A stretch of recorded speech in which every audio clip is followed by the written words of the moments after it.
American മാധ്യമങ്ങൾ ഇറാനെ ഒരു ഭീകര രാഷ്ട്രമായി ചിത്രീകരിക്കാൻ നിരന്തരം ശ്രമിക്കുമ്പോഴും പാശ്ചാത്യ അധിനിവേശത്തിന് മുന്നിൽ അടിയറവ് പറയാത്ത ഏഷ്യയിലെ പ്രധാന ശക്തിയായി ഇറാൻ നിലകൊള്ളുന്നു.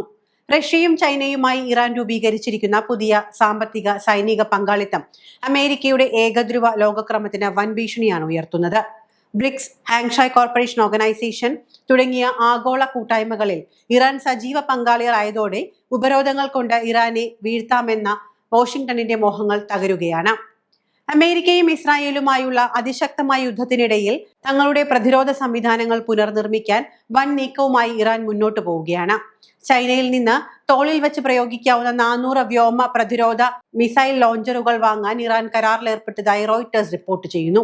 60 മുതൽ 70 ദശലക്ഷം ഡോളർ വരെ ചിലവ് വരുന്ന ഈ കരാറിലൂടെ ചൈനീസ് നിർമ്മിത QW-12, FN-16 തുടങ്ങിയ മാൻപാഡുകൾ ആഴ്ചകൾക്കുള്ളിൽ ഇറാന് ലഭിക്കുമെന്നാണ് വിവരം.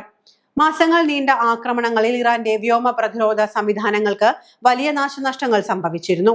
താഴ്ന്നു പറക്കുന്ന വിമാനങ്ങൾ, ഡ്രോണുകൾ, ഹെലികോപ്റ്ററുകൾ എന്നിവ തകർക്കാൻ ശേഷിയുള്ള ഈ മിസൈലുകൾ എളുപ്പത്തിൽ മാറ്റി സ്ഥാപിക്കാൻ കഴിയും എന്നതാണ് ഇതിന്റെ പ്രധാന പ്രത്യേകത.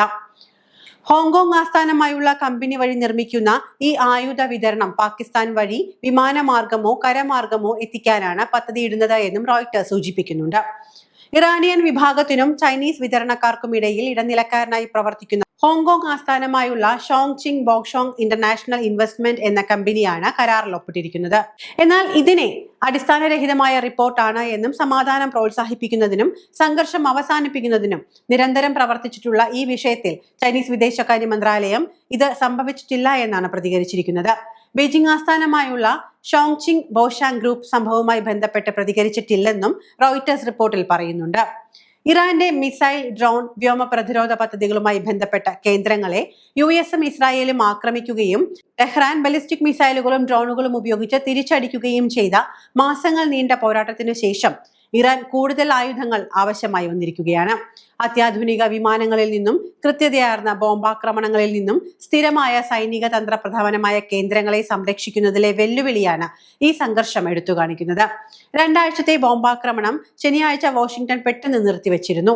എന്നാൽ ചർച്ചകൾ പരാജയപ്പെട്ടാൽ ആക്രമണം പുനരാരംഭിക്കുമെന്ന് പ്രസിഡന്റ് ഡൊണാൾഡ് ട്രംപ് മുന്നറിയിപ്പ് നൽകിയിട്ടുണ്ട്.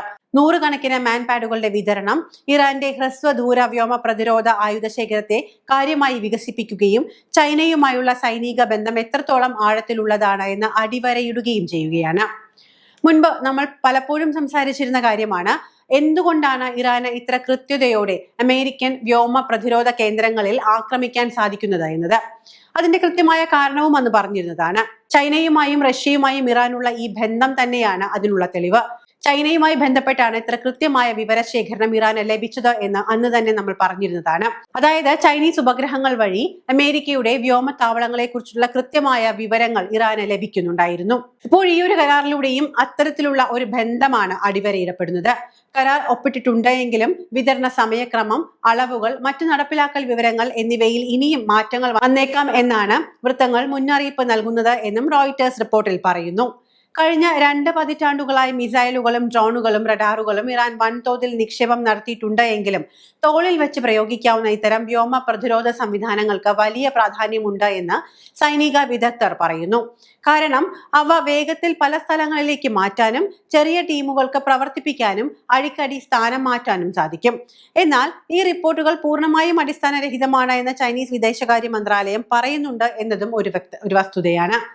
തങ്ങൾ സമാധാന ശ്രമങ്ങൾക്കാണ് മുൻഗണന നൽകുന്നത് എന്ന് ആണ് ചൈനയുടെ നിലപാട്. കൂടാതെ ചൈനയിൽ നിന്നും ആയുധങ്ങൾ തങ്ങൾ കടത്തിവിടുന്നു എന്ന വാർത്ത വ്യാജമാണ് എന്ന് പാകിസ്ഥാൻ സൈന്യവും വ്യക്തമാക്കിയിട്ടുണ്ട്. അതായത് ഈ ഒരു നീക്കം പുറത്തറിയാതിരിക്കാനുള്ള ഒരു ഉദ്ദേശമാണോ ഇതിന് പിന്നിൽ എന്ന കാര്യവും സംശയമുണ്ട്. കാരണം ഇത്ര കൃത്യമായ വിവരങ്ങൾ ചൈന എപ്പോഴും ഇറാന് നൽകിയിട്ടുണ്ട് എങ്കിൽ ചൈനയും ഇറാനും തമ്മിലുള്ള ഒരു അന്തർധാര സജീവമാണെന്ന് നമുക്ക് മനസ്സിലാക്കാം. ഒപ്പം തന്നെ ഒരു മീഡിയേറ്ററായി പ്രവർത്തിക്കുന്ന പാകിസ്ഥാൻ എങ്ങനെയാണ് ഇത്തരത്തിലൊരു സഹായം എത്തിക്കുന്നത് എന്ന കാര്യത്തിലും ഒരു ചോദ്യം ഉയർന്നേക്കാം. അതുകൊണ്ട് തന്നെ ഈ 2 രാജ്യങ്ങളും ഇത് നിഷേധിക്കാനുള്ള സാധ്യത ഏറെയാണ്. പക്ഷേ കരാറിൽ ഒപ്പിട്ടു എന്നത് വസ്തുതയാണ് എന്നും പറയപ്പെടുന്നു.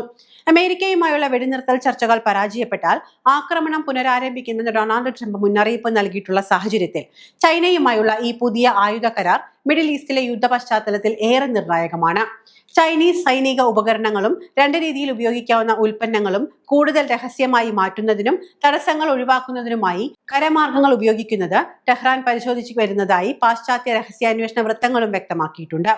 ചൈനയിൽ നിന്ന് ആന്റി ഷിപ്പ് ക്രൂയിസ് മിസൈലുകൾ വാങ്ങുന്നതിനുള്ള മറ്റൊരു കരാർ പൂർത്തിയാക്കുന്നതിനോട് ഇറാൻ അടുത്തിരുന്നതായി റോയിട്ടേഴ്സ് മുൻപ് റിപ്പോർട്ട് ചെയ്ത് എങ്കിലും ആ കരാർ പ്രാബല്യത്തിൽ വന്നു എന്നത് ഇതുവരെ വ്യക്തമാക്കിയിട്ടില്ല. മിഡിൽ ഈസ്റ്റിൽ US ഇസ്രായേൽ സഖ്യവും ഇറാനും തമ്മിലുള്ള സംഘർഷം പുതിയൊരു നയതന്ത്ര സൈനിക തലത്തിലേക്ക് കടക്കുകയാണ് എന്നാണ് ഈ നീക്കങ്ങൾ വ്യക്തമാക്കുന്നത്.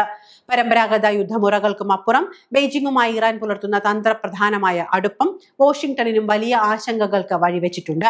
റഷ്യയ്ക്കും ചൈനയ്ക്കും ഒപ്പം ഒരു പ്രാദേശിക ശക്തി സമവാക്യം രൂപപ്പെടുത്താൻ ഇറാൻ ശ്രമിക്കുന്നു എന്ന വിലയിരുത്തലിലാണ് പാശ്ചാത്യ സൈനിക നിരീക്ഷകർ. തോളിൽ വെച്ച് പ്രയോഗിക്കാവുന്ന മാൻപാഡുകൾ ഇറാനിയൻ സൈന്യത്തിന്റെ കൈകളിൽ എത്തുന്നത് മേഖലയിൽ താഴ്ന്നു പറന്ന് ആക്രമണം നടത്തുന്ന US ഇസ്രായേലി ഡ്രോണുകൾക്കും ഹെലികോപ്റ്ററുകൾക്കും വലിയ ഭീഷണിയായി മാറും.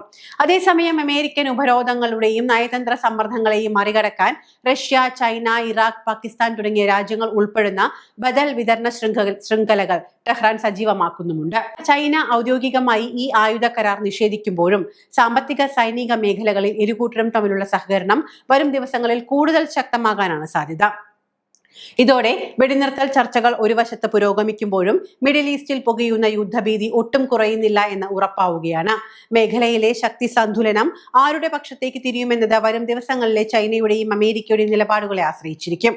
അമേരിക്കയുടെ അത്യാധുനിക വിമാനങ്ങൾക്കോ ഇസ്രായേലിന്റെ അയൺ ഡോം ഉൾപ്പെടെയുള്ള പ്രതിരോധ സംവിധാനങ്ങൾക്കോ പൂർണ്ണമായും തടയാൻ കഴിയാത്ത രീതിയിലേക്ക് ഇറാന്റെ ആക്രമണ ശൈലി വളർന്നു കഴിഞ്ഞു. അതിനോടൊപ്പം തന്നെ ഇറാന്റെ രാഷ്ട്രീയ തന്ത്രങ്ങളിൽ ഏറ്റവും പ്രധാനപ്പെട്ട ഒന്നാണ് ആക്സിസ് ഓഫ് റെസിസ്റ്റൻസ് അഥവാ പ്രതിരോധത്തിന്റെ അച്ചുതണ്ട്. ലെബനനിലെ ഹിസ്ബുള്ള, ഗസയിലെ പലസ്തീൻ പോരാളികൾ, യമനിലെ ഹൂത്തികൾ, ഇറാഖിലെയും സിറിയയിലെയും ജനകീയ സായുധ സേനകൾ എന്നിവരെ ഏകോപിപ്പിച്ചുകൊണ്ട് മിഡിൽ ഈസ്റ്റിൽ വലിയൊരു പ്രതിരോധ വലയം തീർക്കാൻ ടെഹ്റാന് സാധിച്ചു. സ്വന്തം അതിർത്തികൾക്ക് വെളിയിൽ പോയി യുദ്ധം ചെയ്യുന്നതിന് പകരം മേഖലയിലെ അടിച്ചമർത്തപ്പെട്ട ജനവിഭാഗങ്ങൾക്ക് സൈനികവും രാഷ്ട്രീയവുമായ കരുത്തു നൽകി സാമ്രാജ്യത്വ ശക്തികളെ തടഞ്ഞു നിർത്തുക എന്ന തന്ത്രമാണ് ഇറാൻ വിജയകരമായി നടപ്പിലാക്കുന്നത്. ചുരുക്കത്തിൽ വാഷിംഗ്ടണിൽ നിന്നോ ടെൽ അവീവിൽ നിന്നോ ഉയർന്നു വരുന്ന ഭീഷണികൾക്ക് മുന്നിൽ പതറുന്ന ഭരണകൂടമല്ല ടെഹ്റാനിലുള്ളത്. ആയിരക്കണക്കിന് വർഷത്തെ പേർഷ്യൻ ചരിത്രവും അനീതിക്കെതിരെ പോരാടാൻ പഠിപ്പിക്കുന്ന ഇസ്ലാമിക വിപ്ലവ ആശയങ്ങളും നെഞ്ചിലേറ്റുന്ന ഒരു ജനതയെ ആയുധങ്ങൾ കൊണ്ട് ഭയപ്പെടുത്താൻ കഴിയില്ല എന്ന ചരിത്രം വീണ്ടും വീണ്ടും തെളിയിക്കുകയാണ്. മിഡിൽ ഈസ്റ്റിൽ സമാധാനമോ യുദ്ധമോ ഉണ്ടാകണമെങ്കിൽ ഇറാന്റെ നിലപാടുകൾ കൂടി പരിഗണിക്കേണ്ടി വരുമെന്ന യാഥാർത്ഥ്യം അംഗീകരിക്കാൻ സാമ്രാജ്യത്വ ശക്തികൾ നിർബന്ധിതരായിരിക്കുകയാണ്.